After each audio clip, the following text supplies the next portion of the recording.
presented by Monabic Music.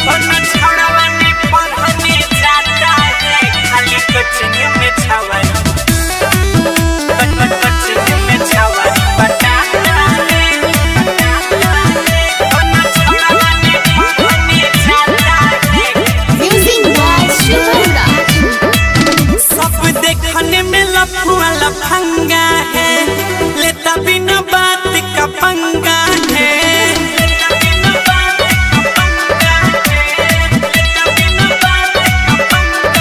रे सब देखने में लफुआ लफंगा है लेता बिना बात का पंगा है। साला देखते ही नया लड़की के पीछे बाहर जाता है, खाली छोड़ी बटाता है। जितना स्टूडेंट है वो बताइए कोई पढ़ता है? सब लोग खाली छोड़ी बटाता है।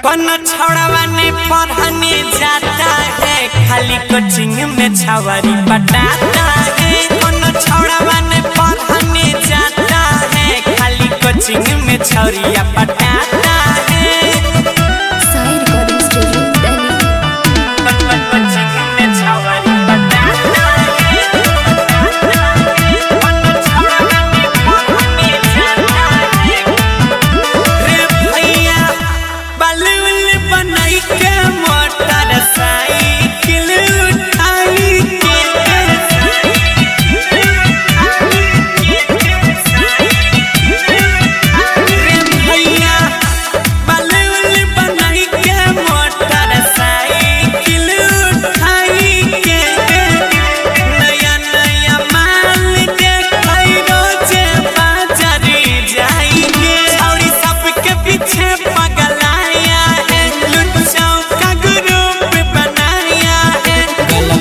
करके अपने में सब कोई मार फंसाता है।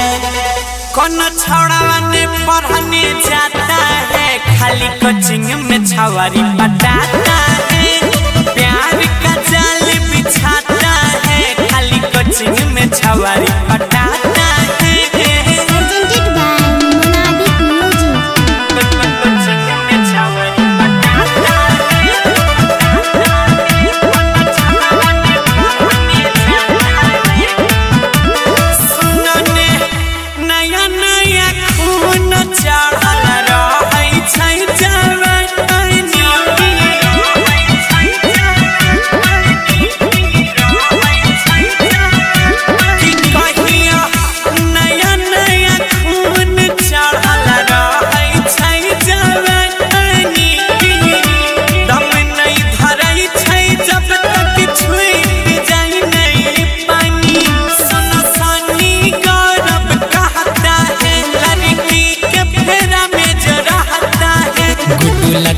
गलत है आगे चल के वो पछताता है।